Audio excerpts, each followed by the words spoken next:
I'm back, and with more stories to tell from the other side.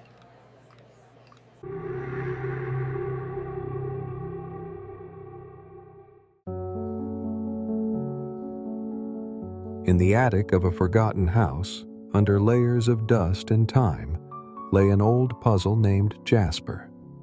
Jasper wasn't like the other puzzles. He could feel. He could think. But lately, his thoughts came and went like clouds, thin, shifting, unreliable. Pieces of him were missing.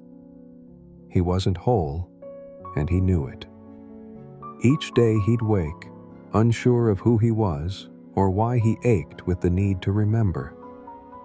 Some pieces around his edges were intact. Blue sky, faded letters, a porch maybe. But the center was a gaping void. It terrified him. One day, driven by a whisper of curiosity or dread, he began to search for his missing pieces. Behind an old trunk he found one, a shard of green with a sliver of a smile. It clicked into place. Then another beneath the floorboards, a pale arm, a ring glinting on its finger. Click. As each piece locked in, a memory surfaced.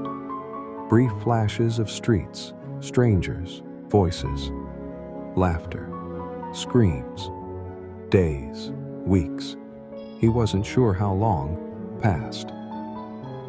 Jasper found piece after piece, and with each, the picture became clearer, until finally, with trembling cardboard hands, he pressed in the last piece.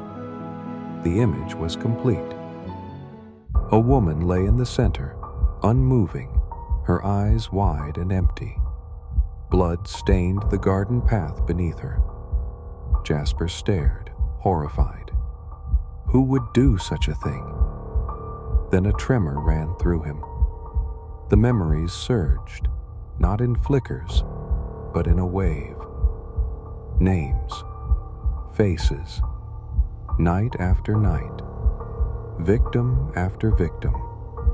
He had made this puzzle. He had built it from his own crimes. He was the killer. His painted smile widened.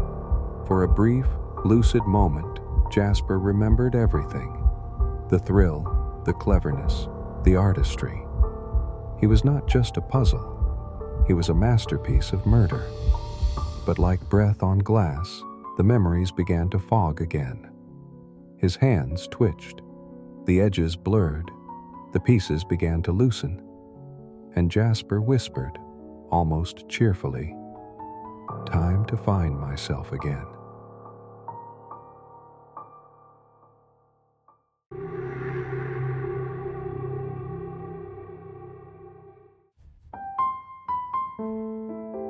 In a quiet alley behind the market, where walls peeled and puddles reflected the sky, lived a barefoot boy and his beloved tin can.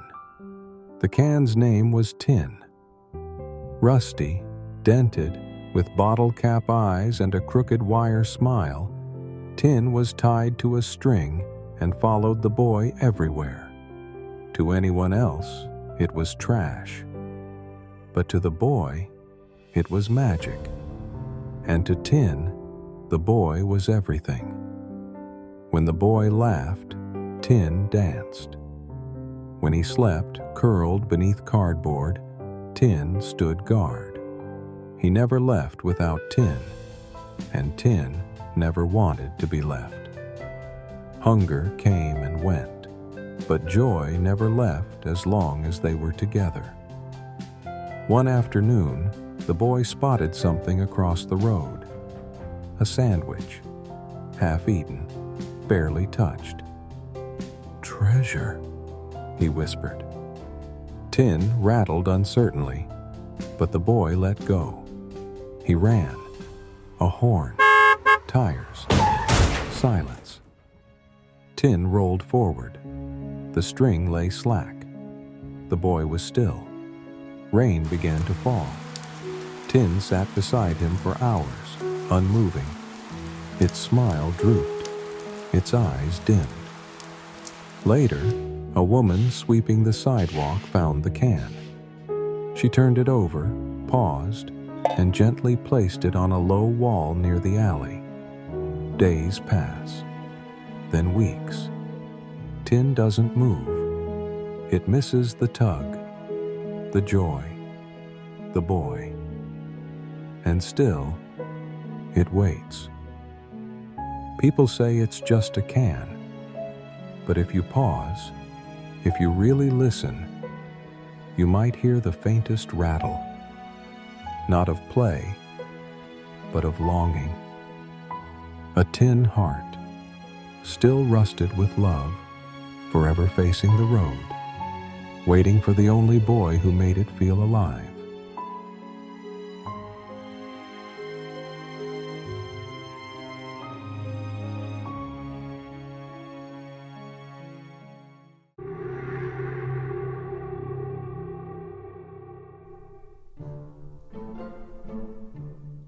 He was polished, pristine, and proud. A brand new casket made of cherry oak with brass handles that gleamed like morning dew. He was named Clancy, and he was happy. Other caskets, worn and weathered, had already fulfilled their noble duty. Some carried quiet grandmothers, others solemn soldiers. But Clancy was fresh from the workshop, never once kissed by grief or rot. He could barely contain his excitement. Today, he was chosen.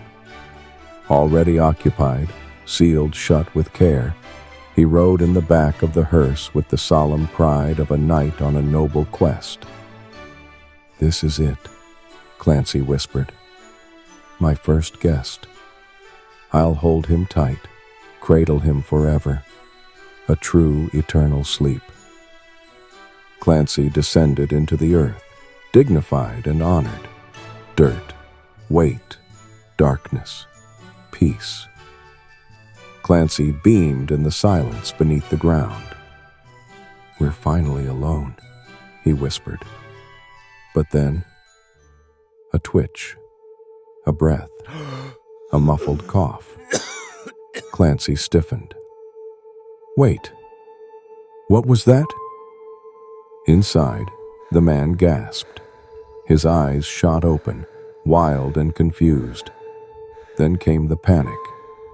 Thump, scratch, bang, screams. "No, no, no!" Clancy cried. "You're supposed to be dead." I'm sorry," the man wailed, clawing at the wood. "Don't hurt my family. I did what you asked." "What?" Clancy asked, bewildered and afraid. Clancy's polished frame echoed with the scraping of frantic fingernails. His plush satin lining tore. He could feel the man's warm breath, his sweat, his fear. This wasn't sacred. This wasn't peaceful. This was wrong. Clancy sobbed. "What did I do to deserve this?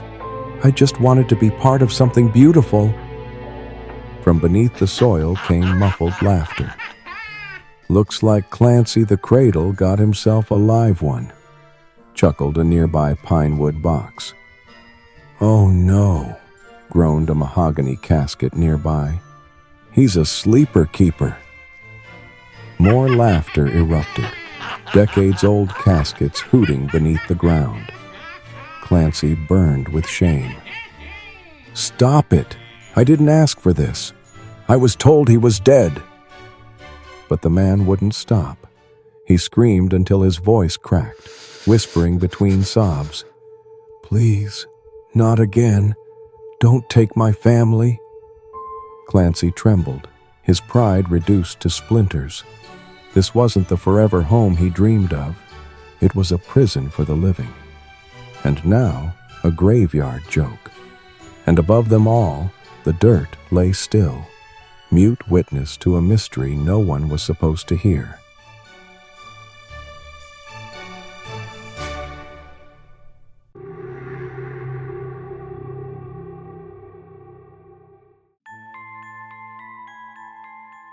He called himself Cleaver.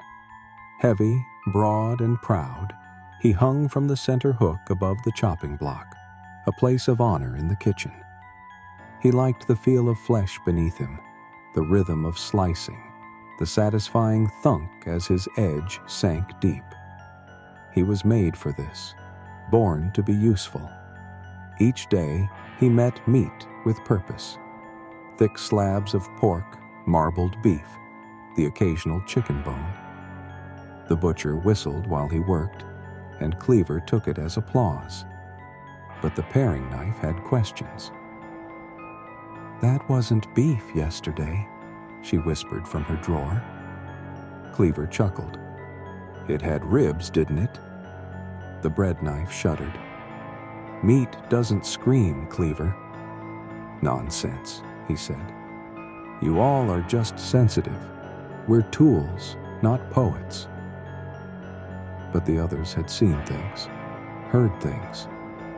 The boning knife had been washed 3 times that week, but still bore a rust-colored tint that wouldn't leave. "There was a ring, Cleaver, still on the finger." Cleaver laughed louder this time, trying to drown out the unease. "You're letting your serrations get to your head." But then the whispering started.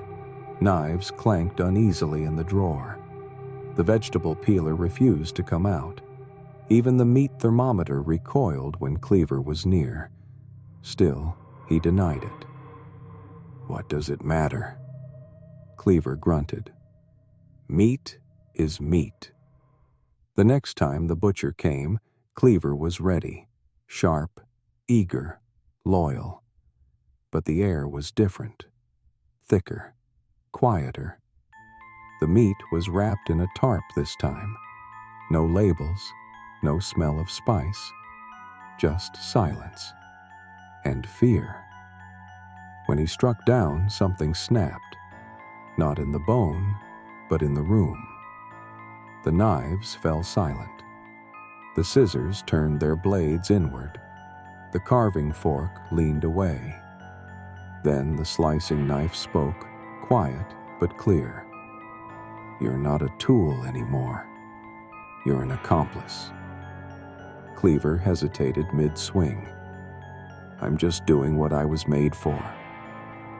The drawer slammed shut. The lights flickered. Even the cutting board, scarred and stained, refused to welcome him. Now he hangs alone, untouched, unused, but still humming softly to himself. "There's nothing wrong with what I do. Nothing wrong at all." The kitchen doesn't sleep anymore. Every time the wind rattles the window, they wonder, will Cleaver be used again? Or will he wake up to what he really is?